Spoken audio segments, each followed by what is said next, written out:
Hi guys, welcome back to my YouTube channel. This wig is going crazy, but it's fine. Y'all aren't here for my wigs, y'all are here for Jesus, and we're gonna keep reading in Genesis. This is gonna be chapter 47, 48, and I guess I'll do 49 to 50, or I may just put these all in one video. Yeah, so if you're clicking this video for the first time, or if this is coming across your feed, I am just very passionate about the Lord and just reading the Bible and just going through, I guess, my thoughts about it or what God kind of reveals to me about it, because I never had anybody teach me really about Christ, or like teach me like the importance of like staying connected to the Lord. So here I am. All right, we're going to continue.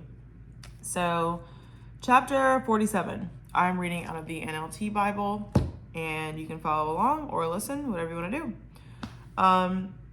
Okay, then Joseph went to see Pharaoh and told him, my father and my brothers have arrived in the land of Canaan. I may honestly have already read this. No, I didn't. Okay. Then Joseph went to see Pharaoh and told him, my father and my brothers have arrived from the land of Canaan. They have come with all their flocks and herds and possessions, and they are now in the region of Goshen. Joseph took 5 of his brothers with him and presented them to Pharaoh, and Pharaoh asked the brothers, what is your occupation? They replied, we, your servants, are shepherds, just like our ancestors. We have come to live here in Egypt for a while, so there is no pasture for our flocks in Canaan. The famine is very severe there. So please, we request permission to live in the region of Goshen.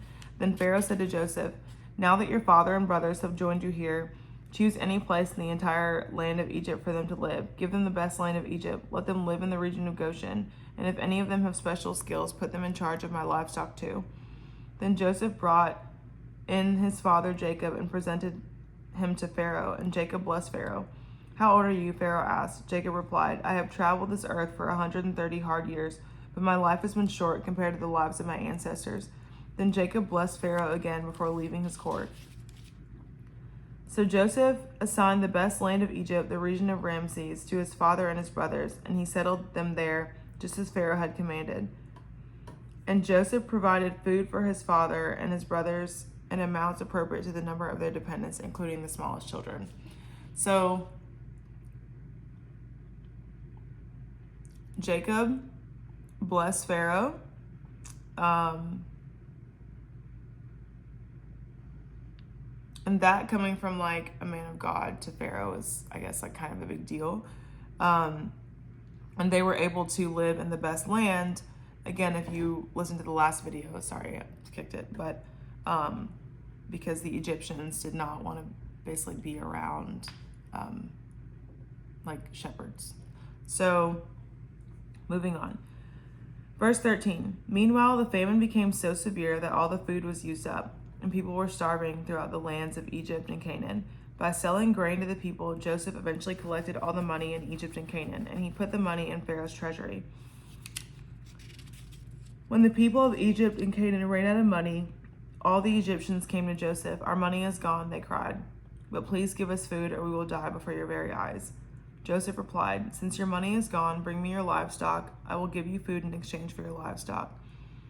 So they brought their livestock to Joseph in exchange for food. In exchange for their horses, flocks of sheep and goats, herds of cattle, and donkeys, Joseph provided them with food for another year. So how perfect is it that Joseph is able to give these people food, which is what they need, when they have a bunch of people that like know how to like herd and manage these animals, and that's what they're receiving.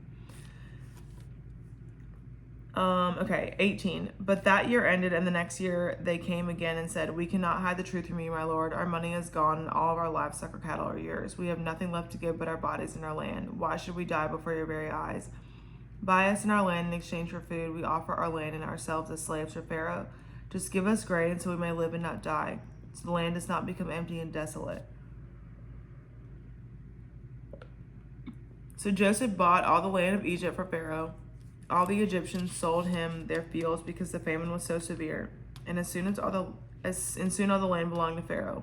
As for the people, he made them all slaves, from one end of Egypt to another.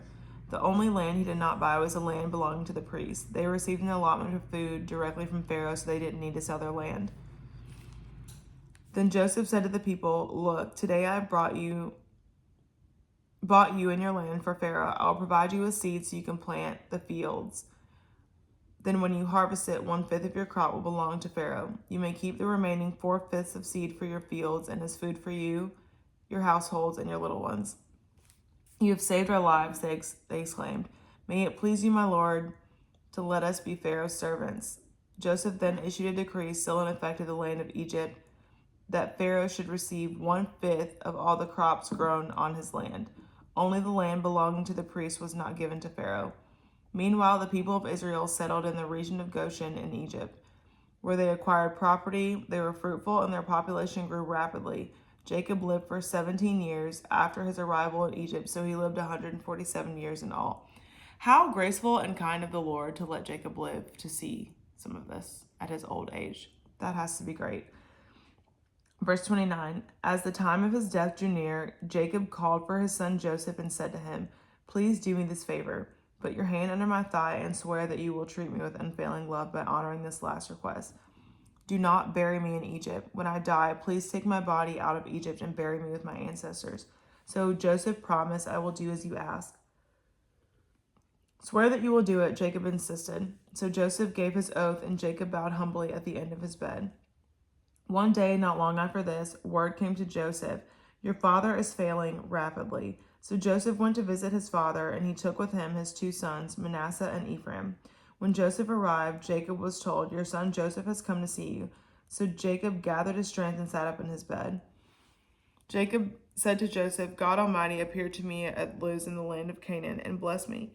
He said to me, 'I will make you fruitful, and I will multiply your descendants. I will make you a multitude of nations, and I will give this land of Canaan to your descendants after you as an everlasting possession.' Now I am claiming as my own sons these 2 boys of yours, Ephraim and Manasseh, who were born here in the land of Egypt before I arrived. They will be my sons, just as Reuben and Simeon are, but any children born to you in the future will be your own, and they will inherit land within their territories to their brothers Ephraim and Manasseh." So he's basically blessing Joseph's sons as his own sons. And he's telling Joseph, anybody born after them, they will have the blessings from Joseph. Like they will be his sons, Joseph's sons. But Jacob is claiming Manasseh and Ephraim as his own sons and blessing them as he would his own sons. I hope that makes sense.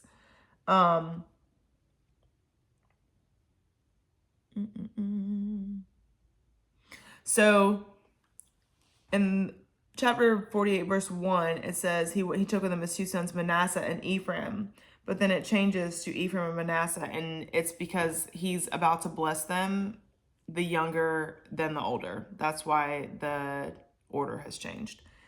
Verse 7, long ago, as I was returning from Paddan Aram, Rachel died in the land of Canaan. We were still on the way some distance from Ephrath, that is Bethlehem.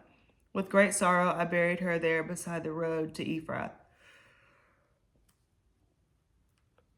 Then Jacob looked over at the 2 boys. "Are these your son?" he asked. "Yes," Joseph told him. "These are the sons God has given me here in Egypt." And Jacob said, "Bring them closer to me so I can bless them." Jacob was half blind because of his age, and he could hardly see. So Joseph brought the boys closer to him. Jacob kissed and embraced them. Then Jacob said to Joseph, "I never thought I would see your face again, but now God has let me see your children too." Joseph moved the boys who were at their grandfather's knees and bowed with his face to the ground.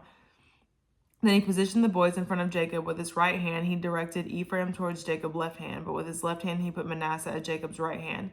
But Jacob crossed his arms as he reached out to lay his hand on the boy's head. He put his right hand on the head of Ephraim, though he was the younger boy, and his left hand on the head of Manasseh, that he was the firstborn. Then he blessed Joseph and said, "May the God before whom my grandfather Abraham and my father Isaac walked, the God who has been my shepherd all my life to this very day, the angel who has redeemed me from all harm, may he bless these boys. May they preserve my name and the names of Abraham and Isaac, and may their descendants multiply greatly throughout the earth." But Joseph was upset when he saw that his father placed his right hand on Ephraim's head. So Joseph lifted it to move it to Ephraim's head, to Manasseh's head. "No, my father," he said, "this this one is the firstborn. Put your right hand on his head. So Joseph is trying to tell him, like, I know you're blind, but like you have the wrong people, right? And so verse 19, but his father refused. I know, my son, I know. He replied, Manasseh will also become a great people, but his younger brother will become even greater, and his descendants will become a multitude of nations. So Jacob blessed the boys that day with this blessing. The people of Israel will use your names when they give a blessing. They will say, may God make you as prosperous as Ephraim and Manasseh. In this way, Jacob put Ephraim ahead of Manasseh. Then Jacob said to Joseph, look, I'm about to die, but God will be with you and will take you back to Canaan, to the land of your ancestors. And beyond what I have given your brothers, I'm giving you an extra portion of the land that I took from the Amorites with my sword and bow. So this is Jacob's, like, last, I guess, like, I don't want to say his, like, dying, like, wishes, but, like, this is his last, like, prayer, I guess, or blessing for Joseph and his sons Manasseh and Ephraim. So he blessed Joseph's sons as his own first before he, I have a hair in my eye, blesses anybody else. Let me see.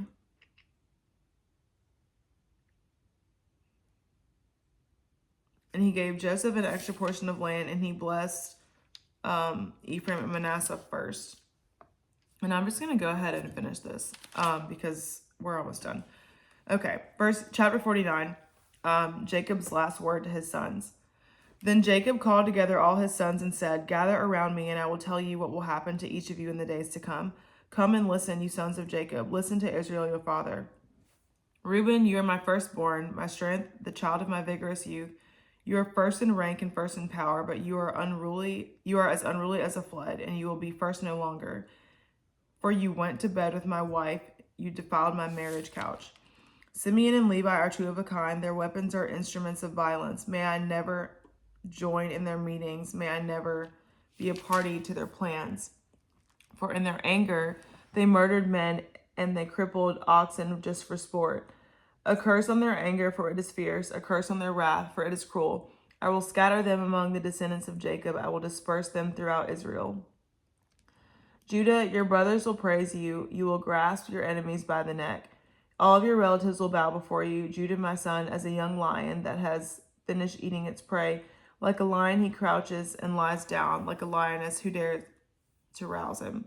The scepter will not depart from Judah, nor the ruler's staff from his descendants, until the coming of the one whom it belongs, the one whom all nations will honor.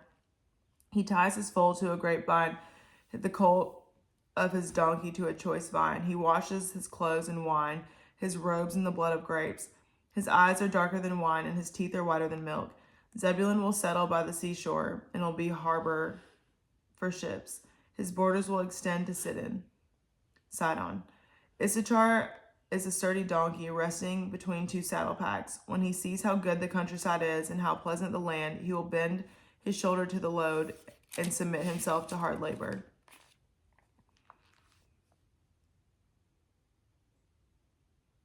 Dan will govern his people like any other tribe in Israel. Dan will be a snake beside the road, a poisonous viper along the path that bites the horse's hooves so its rider is thrown off. I trust in you for salvation, O Lord. Gad will be attacked by marring bands, but he will attack them when they retreat. Asher will dine on rich foods and produce foods fit for kings. Naphtali is a doe set free that bears beautiful fawns. Joseph is the foal of a wild donkey, the foal of a wild donkey at a spring, one of the wild donkeys on the ridge. Archers attacked him savagely. They shot at him and harassed him, but his bow remained taut, and his arms were strengthened by the hands of the mighty one of Jacob, by the shepherd, the rock of Israel. May the God of your father help you. May the Almighty bless you with the blessings of the heavens above, the blessings of the watery depths below, blessings of the breast and womb. May my fatherly blessings on you surpass the blessings of my ancestors, reaching to the heights of the eternal hills. May the blessings rest on the head of Joseph, who is a prince among his brothers. Benjamin is a ravenous wolf, devouring his enemies in the morning and dividing his plunder in the evening. These are the 12 tribes of Israel, and this is what their father said as he told his sons goodbye. He blessed each one with an appropriate message. Then Jacob instructed them, so soon I will die and join my ancestors. Bury me with my father and grandfather in the cave in the field of Ephron the Hittite. This is the cave of the field of Machpelah near Mamre in Canaan that Abraham brought from Ephron the Hittite as a permanent burial site. There Abraham and his wife Sarah are buried. There Isaac and his wife Rebekah are buried. And there I buried Leah. It is the plot of land that the cave that my grandfather Abraham bought from the Hittites. When Jacob had finished the last charge to his sons, he drew his feet into bed, breathed his last, and joined his ancestors in death. I think it's wild that he buried Leah there and not Rachel. Just saying, this is craziness. Okay. Let's see. Okay, I'm just going to go ahead and read the last chapter. Chapter 50. Joseph threw himself on his father and wept over him and kissed him. Then Joseph told the physicians who served him to embalm his father's body. So Jacob was embalmed. The embalming process took the usual 40 days, and the Egyptians mourned his death for 70 days. When the period of mourning was over, Joseph approached Pharaoh's advisors and said, "Please do me this favor and speak to Pharaoh on my behalf. Tell him that my father made me swear an oath. He said to me, 'Listen, I'm about to die. Take my body back to the land of Canaan and bury me in the tomb I prepared for myself. Please allow me to go and bury my father. After his burial, I will return without delay.' Pharaoh agreed to Joseph's request. 'Go and bury your father as he made you promise,' he said. So Joseph went up to bury his father. He was accompanied by all of Pharaoh's officials, all of the senior members of Pharaoh's household, and all of the senior officers of Egypt. Joseph also took his household and his brothers and to their households, but they left their little children and flocks and herds in the land of Goshen. A great number of chariots and charioteers accompanied Joseph. When they arrived at the threshing floor of Atad near the Jordan River, they held a very great and solemn memorial service with a 7-day period of mourning for Joseph's father. The local residents, the Canaanites, watched them mourning at the threshold floor of Atad, and they renamed that place, which is near the Jordan, Abel Mizraim, for they said, 'This is a place of deep mourning for these Egyptians.' So Jacob's sons did as he commanded them. They carried his body to the land of Canaan and buried him in the cave in the field of Machpelah near Mamre. This is the cave that Abraham had bought as a permanent burial site from Ephron the Hittite. After burying Joseph, Joseph returned to Egypt with his brothers and all who had accompanied him to his father's burial. But now that their father was dead, Joseph's brothers became fearful. 'Now Joseph will show his anger and pay us back for all the wrong we did to him,' they said. So they sent this message to Joseph. 'Before your father died, he instructed us to say to you, please forgive your brothers for the great wrong they did to you, for their sin in treating you so cruelly. So we, the servants of God, of your father, beg you to forgive our sin.' When Joseph received the message, he broke down and wept. Then his brothers came and threw themselves down before Joseph. 'Look, we are your slaves,' they said. But Joseph replied, 'Don't be afraid of me. Am I God that I can punish you? You intended to harm me, but God intended it all for good. He brought me to this position so I could save the lives of many people. No, don't be afraid. I will continue to take care of you and your children.' So he reassured them by speaking kindly to them. He was so nice. So after all this time, they had to bury their dad, and his brothers are like, okay, well, now that his dad is gone, he's going to be, his brothers were worried that he was going to be so angry for what they did to him. And he still wasn't. So, okay, last little portion.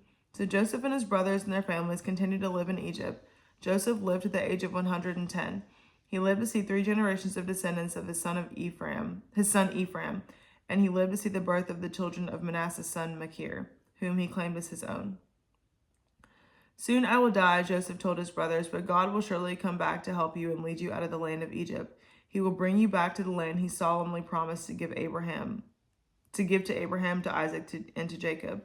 Then Joseph made the sons of Israel swear an oath, and he said, 'When God comes to help you and lead you back, you must take my bones with you.' So Joseph died at the age of 110. The Egyptians embalmed him, and his body was placed in a coffin in Egypt." And that is the end of Genesis. Yeah. And that's the end of Genesis. So I hope that this was helpful. I don't know what I'm gonna read next or what I'm gonna post next or anything next. I just knew that I was supposed to finish this today, and I did. And I quickly just wanted to talk about just finishing things. So it is important that we finish things that God has given us to do. It's important that we finish the task that He's given us to do. Obviously, there's warfare and things that get in the way, and life, and just there are things that get in the way sometimes, to prevent, or at least I can say for this, that have genuinely tried to prevent me from reading the Bible and just reading it consistently. And this YouTube channel, honestly, also is how I stay accountable. So if you have something that God has instructed you to do, or if there is something that is just on your heart to finish, I just want to encourage you to finish it, because you never know who you're going to be helping, and you never know what doors your obedience may open for you. And so for you or for other people, and also you want to just do it because God says so. But I really hope that this has been helpful for you guys, and I will see you guys next time. Bye.